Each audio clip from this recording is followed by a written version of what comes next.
We are here in Milan at the Omega Boutique in Monte Napoleone with Gregory Kissling, Vice President Product. Today we're gonna discover two of the most amazing creations of Omega, the two Chrono Chime watches.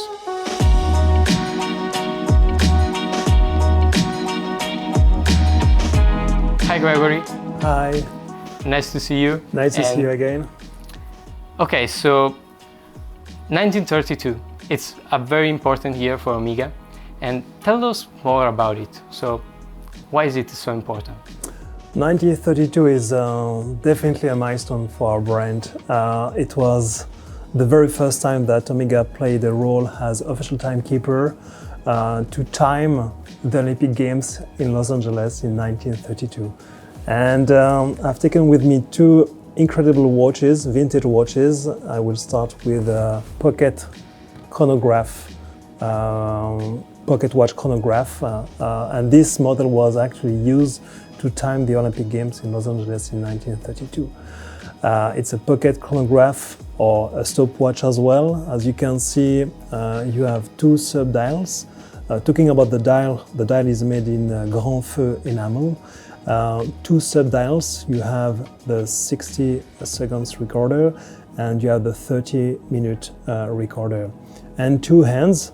One is the chronograph hands and the red one is actually the split seconds hands. One thing that is important to notice is the frequency of that chronograph or pocket chronograph. The frequency is a high bit, it's a 5 Hz frequency in order to display the 1/10 of a second. Only 30 pocket chronographs were used to time the Olympic Games in Los Angeles in 1932. Yeah, that's amazing, and it shows how Omega was ahead of its time. And then we see another watch, which is quite smaller compared to this pocket watch. And tell us more about it. There's 40 years of difference between this one and this one. This watch is actually a world premiere. This watch was produced in 1892. So 40 years gap between the pocket chronograph used to time the Olympic Games in Los Angeles and this watch that is actually the very first minute repetitor wristwatch. So Louis Brand, because as you can see there's no Omega logo, it was before the arrival of the Omega watches. So Louis Brand, the founder of the brand, the founder of Omega, had this crazy idea to develop the first minute repetitor wristwatch to chime the time. And it was in 1892.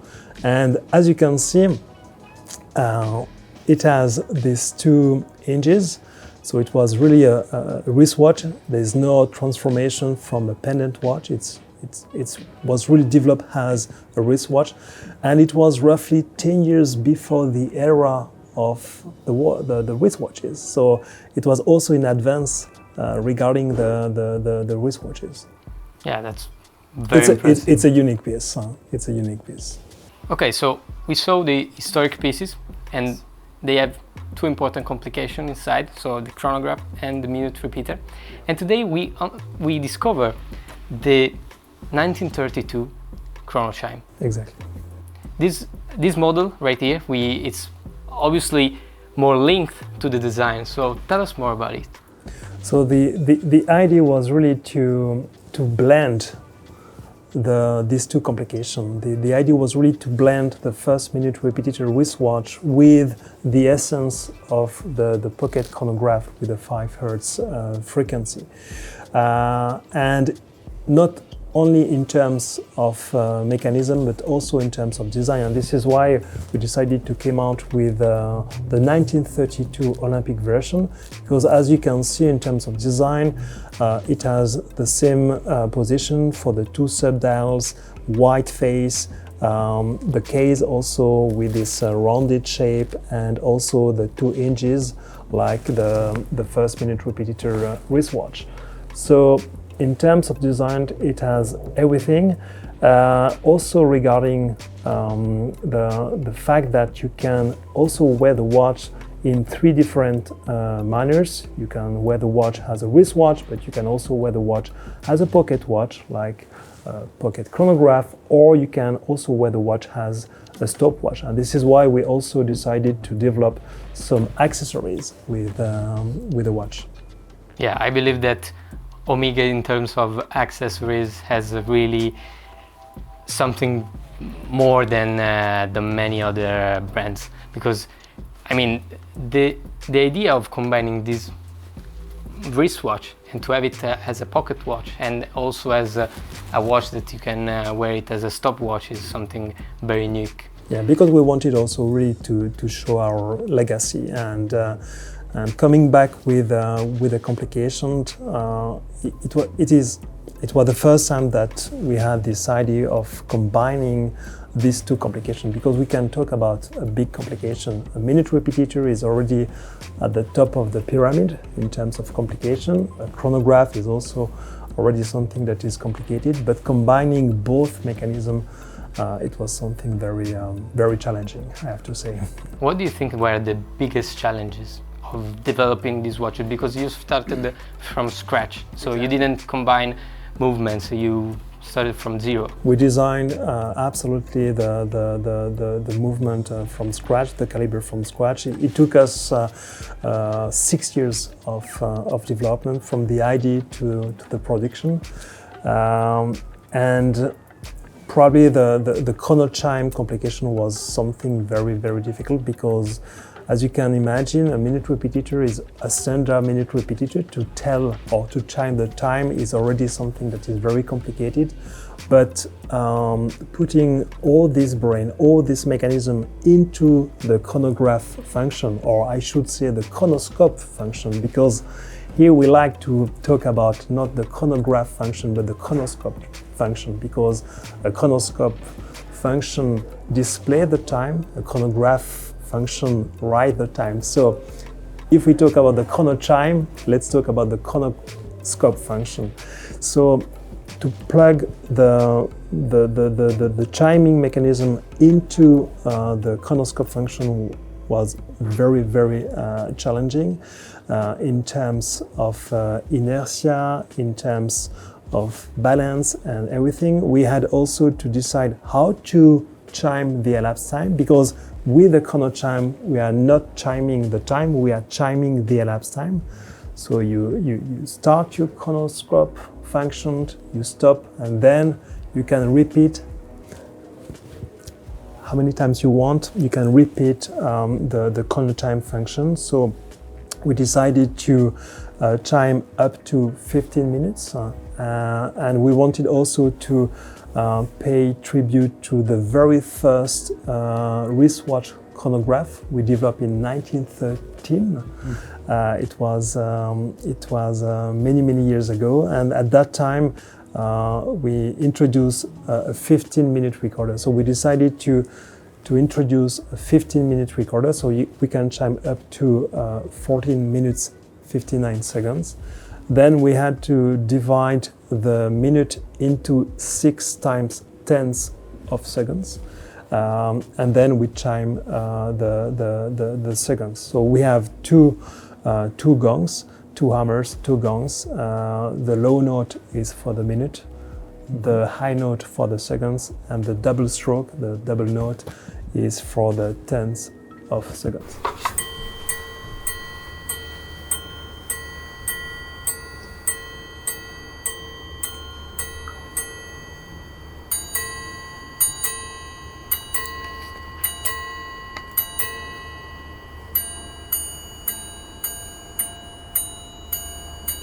So the first technical challenge was definitely to build, to design this one-of-a-kind complication, or one-of-a-kind big complication. Then another technical challenge was also to increase the frequency of the coaxial escapement. As you probably know, the usual frequency for the coaxial escapement is between 3 and 4 Hertz. But here for the Chrono Chime development, we wanted really to reach the high beat league, and the high bit league start at 5 hertz, and we wanted really to display the 1/10 of the second, like the chronograph used in 1932. So it was also a first for the coaxial escapement, and we succeed because we redesigned the coaxial escapement, and also thanks to the new technologies, we were able to design and then to manufacture the pieces of the escapement. So the 5 hertz coaxial escapement was definitely a first technical challenge, and another one was also to manage the dead time between the chime of the minute and the chime of the tenths of seconds. Depending of the elapsed time, there is always the same gap between the minutes and the tenths of seconds. And thanks to a very specific mechanism that is named the right gathering mechanism, in order to manage the dead time, we were able to offer always the same gap between the minute and the tenths of seconds. And the last big technical challenge was definitely to reach the 15,000 Gauss resistance. We had to replace not only 9 components like a standard master chronometer watch, but we had to replace up to 50 components from ferrous to non-ferrous, and such a movement that contains so many ferrous components. It was also a huge technical challenge. Can you imagine the movement contains 575 pieces? Yeah, of course. No, it's very impressive. I mean, the piece is extremely complex itself. Like the mechanism itself, it's very complex. And if you also have to take in account changing the components because they can be in that material, it's something impressive. We also introduced some security mechanisms, meaning that you cannot start the Chrono Chime function when the chronoscope is running, or you cannot start the chronoscope function when the chiming mechanism is running. Mm-hmm. So we introduce this kind also of security or safeguard to save the mechanism. Yeah, of course, it's very important because in such a complex mechanism, you have to be careful. Exactly. What is also very interesting is from the beginning we had to position not only the counters, the subdials, but also the pushers and the crown. So the pusher for the chiming mechanism, the pusher for the speed seconds. So from the very beginning of the project, we had the idea of creating 2 watches with 1 movement. So the movement is the 1932 caliber, but with 1 movement, we actually designed and produced two completely different watches. One is the 1932 Olympic version, and the other one, as you probably know, the Speedmaster. The Speedmaster. Want to see the Speedmaster? Absolutely. Okay, let's have a look.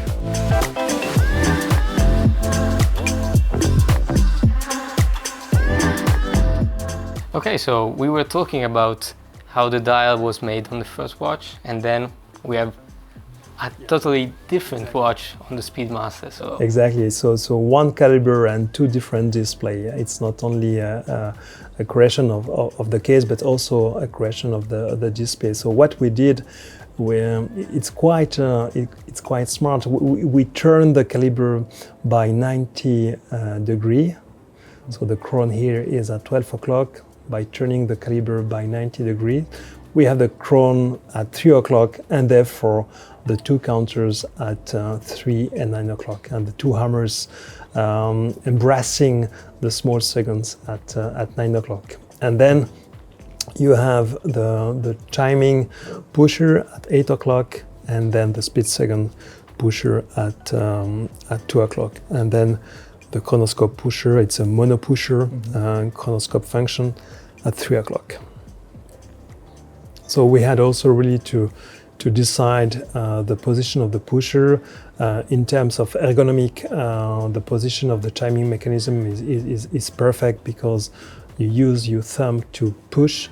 So there's no, it's a pusher, meaning that the watch is water resistant. It's not like a target. It's really a pusher, so we can ensure the water resistance, which is in this case 3 bars, 30 meters. Yeah, of course, because in this case, there's no chance that you can make this watch waterproof. No way, no way. And also we have, of course, the size of the watch is different. It's not a regular Speedmaster. And we also have on the dial and on the bezel, we have a different material. Exactly. We decided to use the Sedna gold and not only for the case, but also for the gongs and the movement. So everything is made in Sedna gold. And why Sedna gold? Sedna gold was actually the best candidate in our precious portfolio. Much better to use Sedna gold than yellow gold or platinum, for example. The idea with the Sedna gold is that the hardness is so high, more than 250 vickers, and having everything is Sedna gold, so the movement, we use 46 grams of gold just for the movement, the blanks, the main plates, and there are 2 main plates in this movement, but also the gongs and the case body. Everything in Sedna gold is a perfect choice for the harmony of the sound. The idea was really to produce a great sound for the chiming mechanism, and this is why we decided to produce everything with the same alloy, and the choice of Sedna gold was obvious. Another technical point is the gong are attached not to the movement but to the case body, in order also to increase the sound of the watch. Absolutely.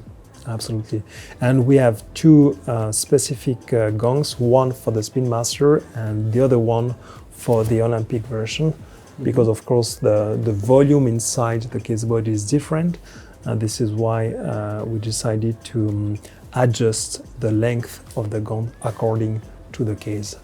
Of course, because on the Speedmaster, I think that you have way more gold, like on the case, so to resonate the sound, you have to make some adjustments. Different volume, different gongs. Regarding the Speedmaster models, we decided to be inspired by the 2nd generation of the Speedmaster. And this generation is quite famous. This is the famous CK2998 that was launched for the first time in 1959. But there's another specific date that is very important for the brand. This is the 3rd of October 1962. The CK2998 was actually the first Omega in space. Exactly. And we decided to be inspired by this generation because, as you can see, it has the straight lugs, symmetrical case body, but also the black bezel. So it was better for us to use this generation than the Moonwatch generation, because as you know, the Moonwatch generation, the case body is wider, of course. The movement takes a lot of place. It's a 14 lines, that means 32.5 millimeters, 9 millimeter thick, hand winding movement, power reserve of 60 hours, direct integration to the case body. And regarding the bezel and the dial, we also introduce a very nice métier d'art technique. This is aventurine, but not an aventurine glass. And it's cool to talk about aventurine in Milano. Exactly. It's close to Murano, where the aventurine was discovered. But in this case, we are not using aventurine glass, but we produce the aventurine powder from an aventurine glass, but then we use the enamel métier d'art technique. So the bezel and the dial is made in aventurine enamel with a grand feu technique. So we use the champ levé technique for the tachymeter scale, meaning that we first engraved the bezel in order to have the champ levé, so with a deepness of 0.3 millimeters, and then we fill the gap with the enamel, and then we put the bezel into the oven with the grand feu technique. That means above 800 degrees Celsius, and we did the same exercise for the dial. Okay, I think it's something very complex as well, like same for the bezel as the dial. Exactly. Because on the dial you have many elements. Yes, we have many elements. We have also the two sub-dials that are in solid gold and that are also handmade guilloche. And for the pattern of the guilloche, we also decided to invent or to design a new pattern that is inspired by the acoustic waves. So the Chrono Chime chimes two notes, so each note has a sinus. So by crossing the two sinus of the two notes, we found a new guilloche pattern. So we designed also a new guilloche pattern for the two subdials, but also for the frame that is between the bezel and the dial. And then, of course, you have these two openings around the small seconds subdial to show the two hammers. And the two hammers, they have a cover that is made in Sedna gold, and that is also diamond polish. It's a black polishing, everything made by hand. So it's a very nice métier d'art and craftsmanship. I mean, not only the movement, but also the case and the dial. It's just amazing. Is the enamel of the dial and the bezel as fragile as regular enamel? Because you know, when you work with these materials, you have to be careful because it's a traditional enamel, meaning that we have the counter enamel, so the top surface is enamel, but the back of the dial is made also in enamel, and the thickness of the dial is quite enough. It's made in solid Sedna gold, and it's shock resistance, no problem. So for us, it was very important to introduce also the speed seconds function.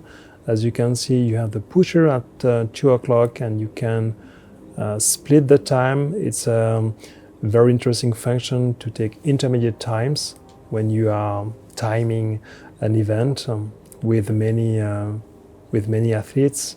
Mm-hmm.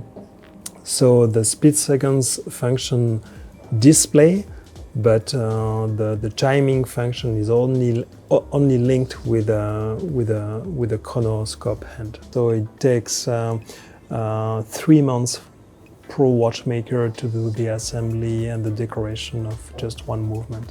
So it's 140 hours just for the decoration, and then 2 months just for the assembly of the movement, and then the watches. So 3 months in total. That's quite a lot. And yeah, talking about this part, because it's master chronometer certified, and we know that this certification is quite stressful on the watch. You try the in different kind of environments of condition. How did you manage to achieve this certification on this watch? As I said before, the 15,000 Gauss resistance criteria was one of the most complicated challenge. Of course, we have 8 criteria. 4 criteria are based on the chronometric performances. So with the 5 Hz frequency of the coaxial escapement, it was not a big deal to achieve or to reach between 0 plus 5 seconds a day.